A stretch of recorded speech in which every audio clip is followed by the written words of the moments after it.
నా పేరు doctor CL Venkatrao.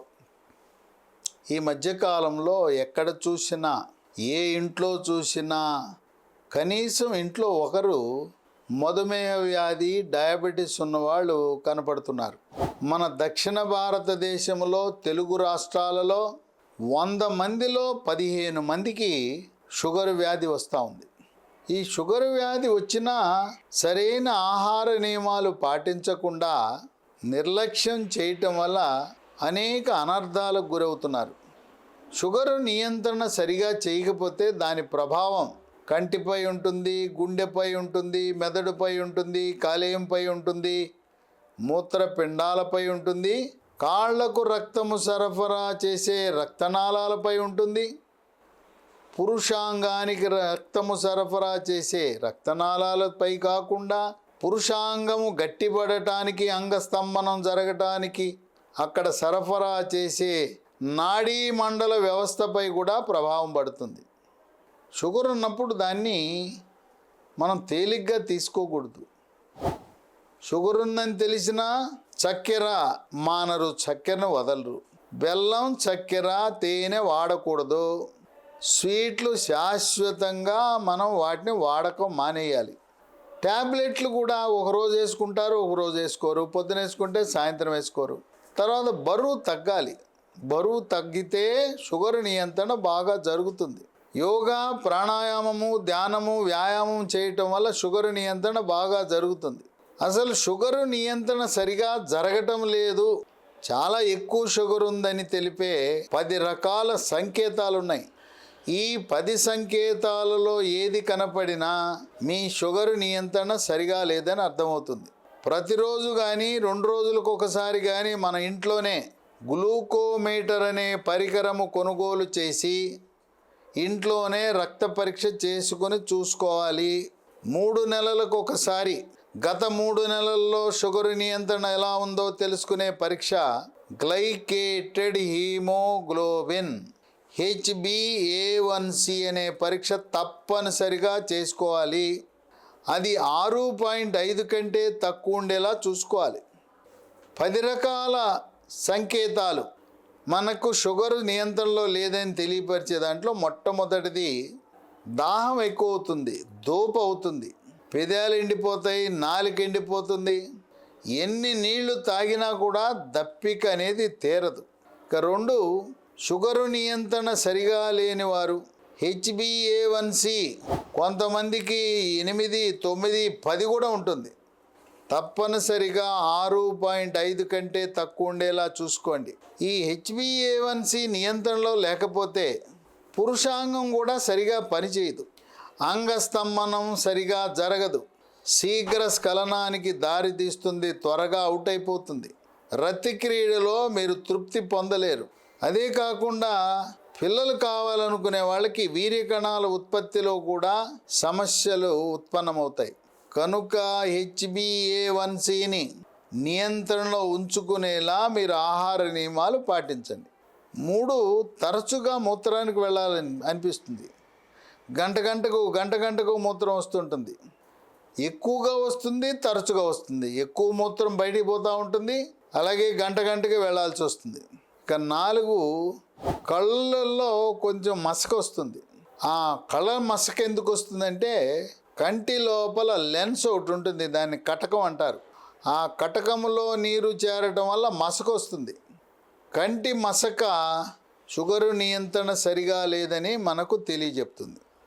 ఇక 5, శరీరం మీద ఏదైనా చిన్న పుండు అయితే, లేదు బ్లేడో చాకో ఏదో తెగినప్పుడు, లేదు ముళ్ళు దిగినప్పుడు, ఒక చిన్న గాయం అయినప్పుడు పుండు మానటానికి సాధారణంగా పుండు 5 నుంచి 7 రోజుల్లో మానిపోవాలి.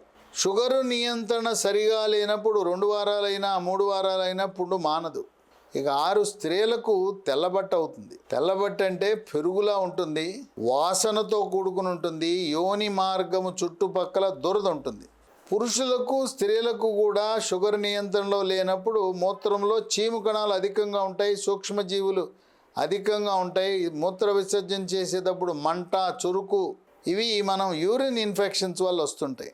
పురుషులకు షుగరు నియంత్రణ సరిగా లేనప్పుడు పురుషాంగము ముందు భాగాన చర్మం ఉంటుంది, ఆ చర్మము చీలటం, పుండు ఏర్పడటం, అక్కడ చీమ్ పట్టడం, ఈ విధంగా తరచుగా పురుషాంగం ముందు ఉన్న చర్మం నుంచి చీమ్ పట్టడం, పుండు అవ్వటం ఇబ్బంది కలిగిస్తుంటే సుంతి చేయించుకోవాల్సిన అవసరం ఉంటుంది. దాన్ని వైద్య పరిభాషలో సర్కంసిషన్ అంటారు.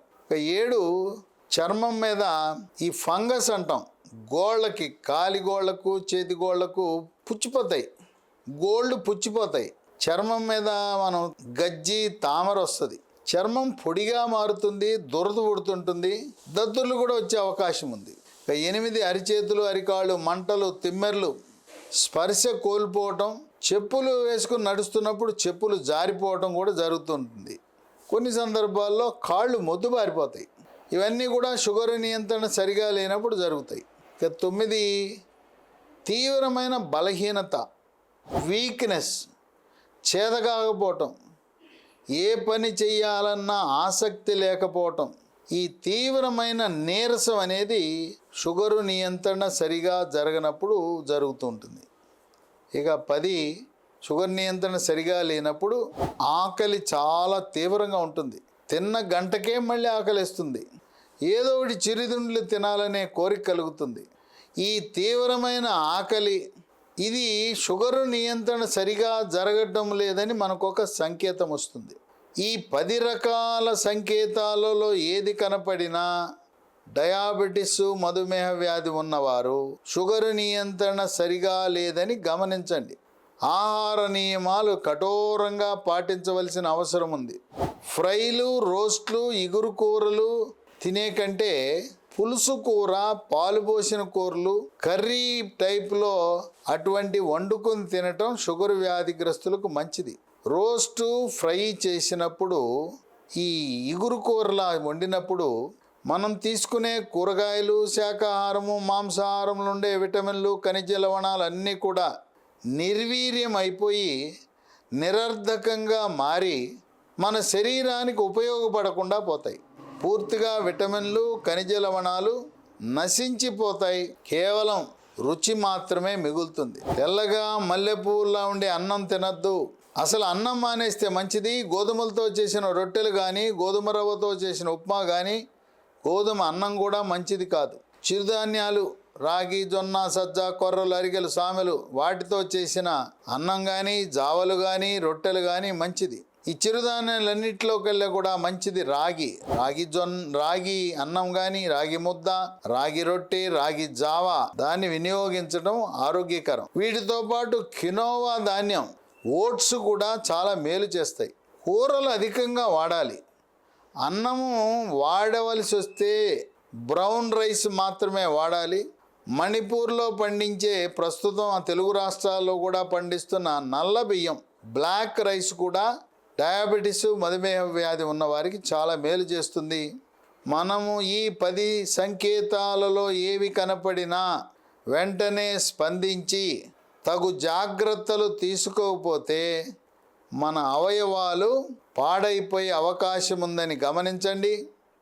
దానివల్ల కంటి చూపు పోతుంది, హార్ట్ అటాక్, గుండెపోటు వస్తుంది, పక్షవాతం వస్తుంది, మూత్రపిండాలు పాడైపోయి డయాలసిస్ చేయవలసిన అవసరం ఏర్పడుతుంది. కాళ్ళకు రక్త ప్రసరణ తగ్గి కాలి వేళ్ళు కుళ్ళిపోయి మోకాలు కిందో మోకాలు పైనో కాలు కూడా తీసేయవలసిన పరిస్థితి వస్తుంది. ఇక పురుషాంగానికి రక్త సరఫరా జరగక నరాల బలహీనత వల్ల దాంపత్య జీవితాన్ని అనుభవించలేని పరిస్థితి ఉత్పన్నమవుతుంది. కనుక ఆహార నియమాలు చాలా కీలకం. బరువు తగ్గాలి, యోగా, ప్రాణాయామము, ధ్యానము, వ్యాయామం చెయ్యాలి.